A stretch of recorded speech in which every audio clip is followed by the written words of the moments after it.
What's up, everybody? This is Fishers of Men. Today I've got something I want to talk with you about. I had this script pretty much finished around the time that Rise of Skywalker was set to release. I'd started recording and editing the audio and was starting to pull in clips when I realized that anything I said could change immediately upon the release of Rise of Skywalker. I decided that the right way to approach it would be to wait until the film came out and make changes accordingly. Well, the film came out and further illustrated the problem I'm going to talk about. Then the Rise of Skywalker book came out and again illustrated the problem.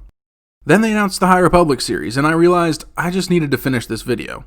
News and announcements are constantly coming out, interviews are being done, and Disney's releasing more and more information that continues to highlight the issue I want to talk about today. And at some point, I just had to cut it off and save something else for a future video.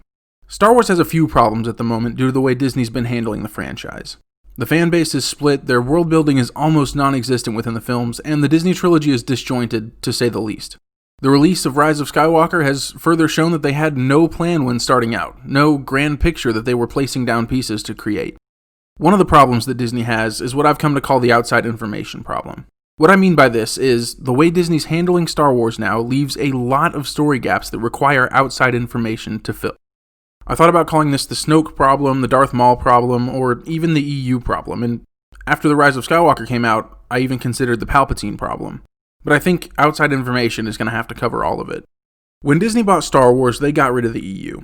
They essentially said, hey, none of this is canon, we're going to call them legends, and maybe they happened, maybe they didn't, and we can pull bits and pieces of it whenever we feel like.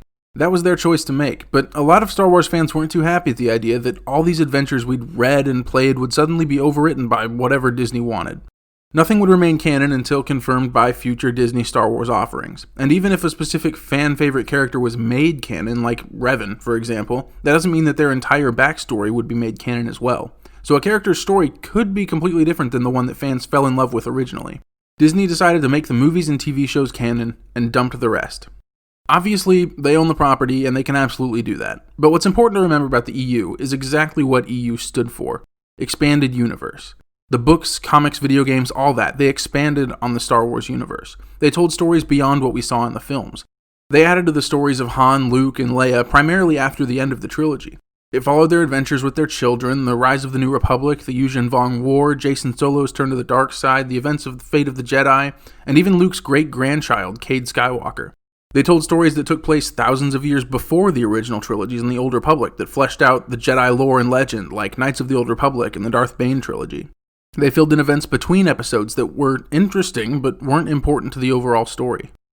That expanded on characters but were ultimately like filler episodes of an anime, something to hold your interest and maybe offer some touching character moments, but also something that doesn't really change anything within the larger story that's already been told. The expanded universe was there, but it wasn't necessary to have EU knowledge to understand characters, factions, motivations, or backstories. It was additional information for really hardcore fans. But fans who just wanted to watch the movies and get a complete and engaging story could do that and be happy as well. This idea has really been thrown out the window with Disney's Star Wars, and there were a few really obvious examples I can point to. Originally, my first example was going to be Snoke, but this section has changed a little bit in light of Palpatine's revelation to Kylo Ren that he created Snoke. Snoke is a character who seemingly came out of nowhere. He was called stronger than the Emperor by both J.J. Abrams and Andy Serkis. He was also specifically stated not to be a Sith, but at the same time, The Rise of Skywalker made him into a literal puppet of the Emperor with a throwaway line about how Palpatine made Snoke. By the way, these conflicting statements offer even further evidence that Disney didn't come to this trilogy with a complete plan of what they were doing and where they were going, but that's a discussion for another time. We get that line about Palpatine being the voices in Ren's head, and we see a jar of pickled Snokes, and that's it. While I appreciate JJ at least trying to answer some questions, with each answer a dozen more questions pop up as a result. Where did he actually come from? Is he a clone of somebody? If you can make an extremely powerful force-wielding being, why did he only make one? Or why did he only send one of his pickled Snokes? If Palpatine could do all that, why didn't he continue to try and clone himself to be Emperor again, instead of sending out Snoke to rule for a little bit? Was he in direct control of Snoke, or was Snoke a completely separate and independent being who followed Palpatine's orders?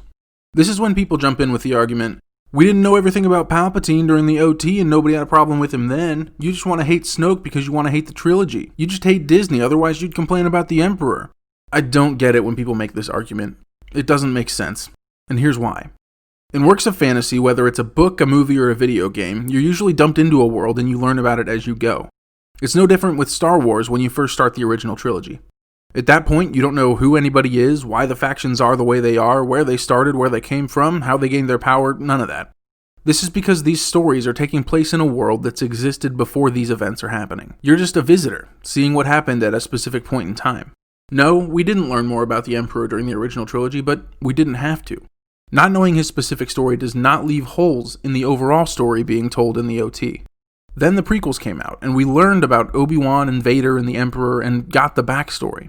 Again, this wasn't necessary when it was just the OT, but if you make prequels that take place when major players and later events are around, they need to be covered in those prequels.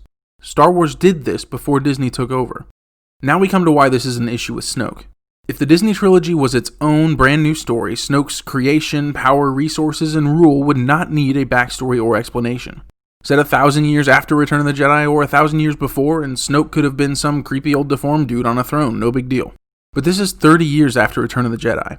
Luke, Leia, and Han are all still alive. Their children are alive. People who helped them bring down the Empire are still alive.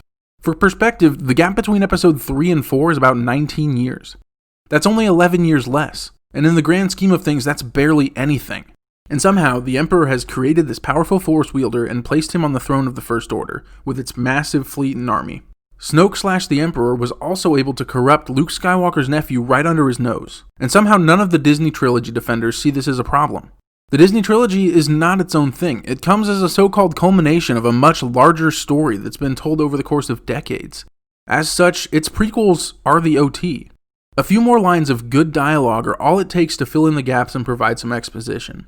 Rey and Kylo know as much about how Emperor Palpatine survived as we, the audience, do.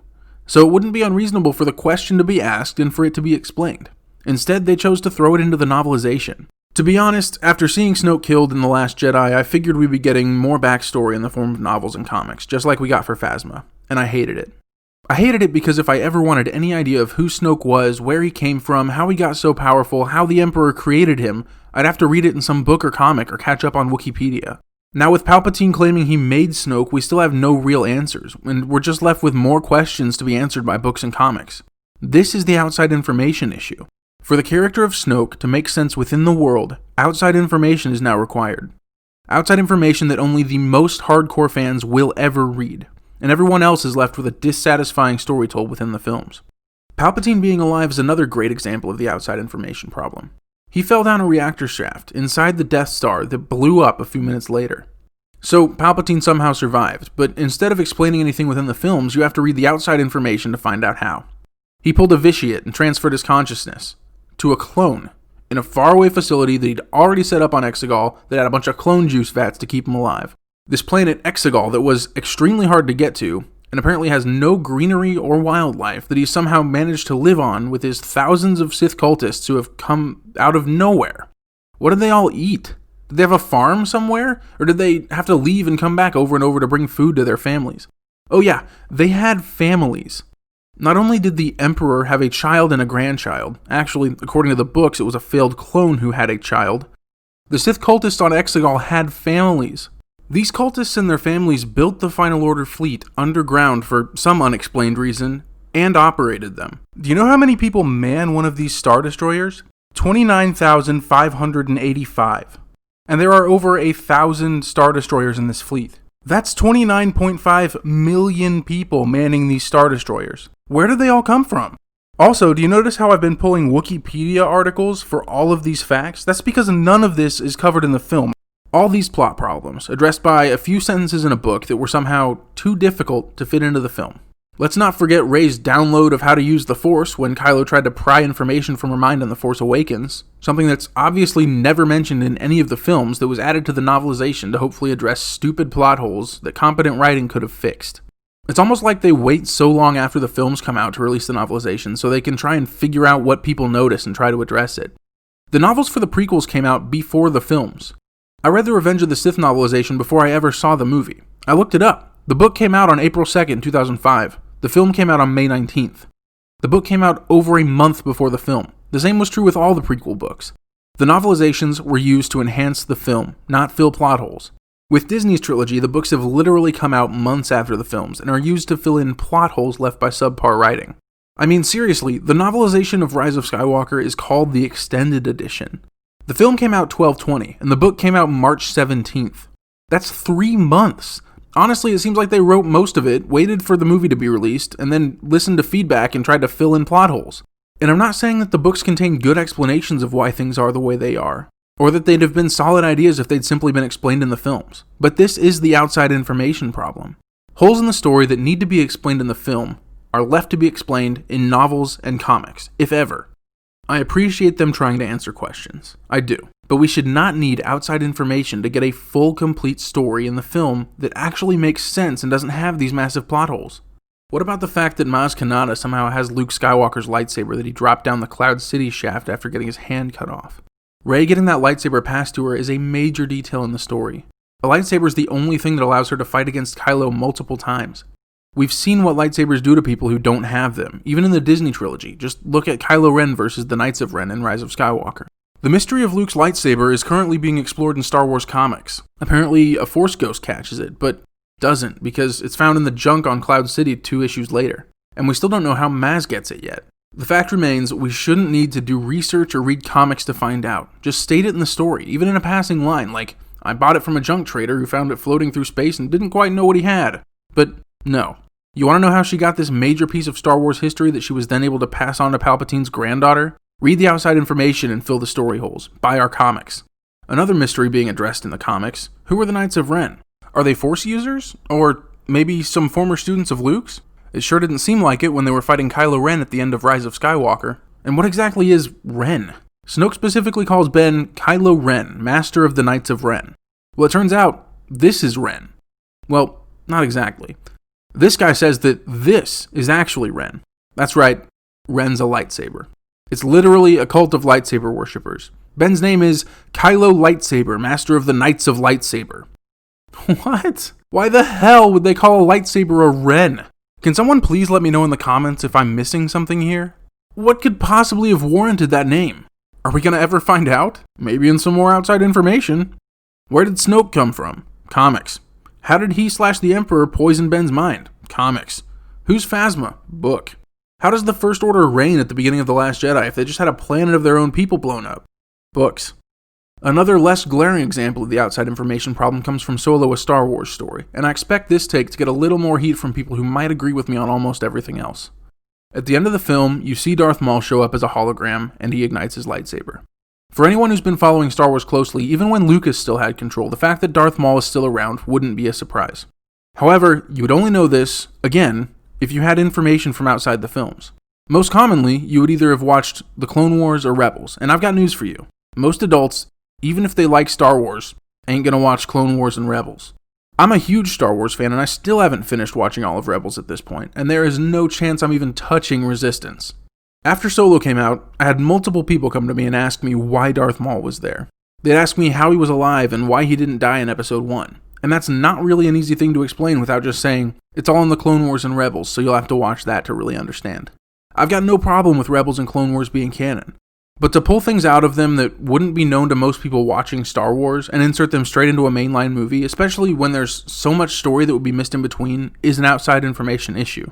Just like if Ahsoka popped up through a time portal to help out Rey at the end of Rise of Skywalker. Maybe it fits with the established canon, but that doesn't mean that you should throw it in without any sort of foreshadowing within the main films.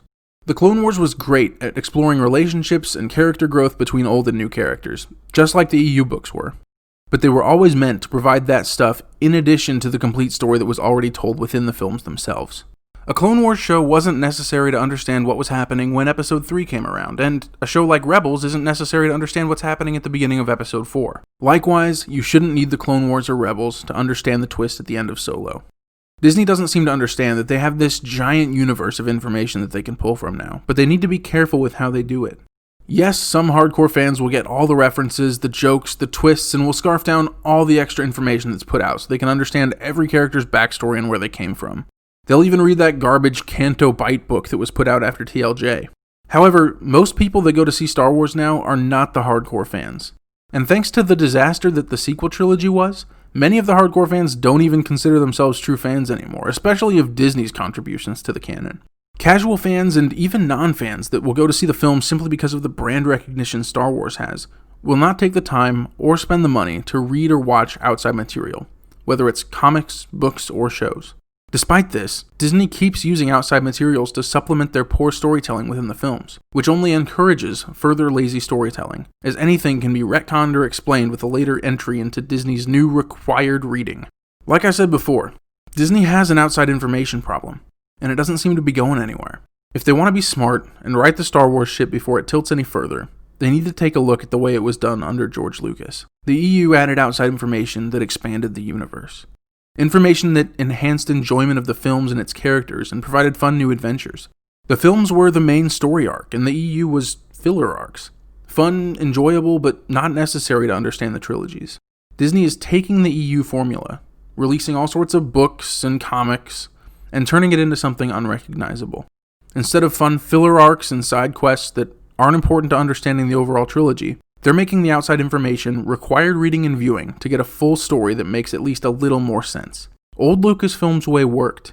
Disney's way does not, and will not. With their trilogy, Disney may have dealt irreparable damage to the Star Wars brand.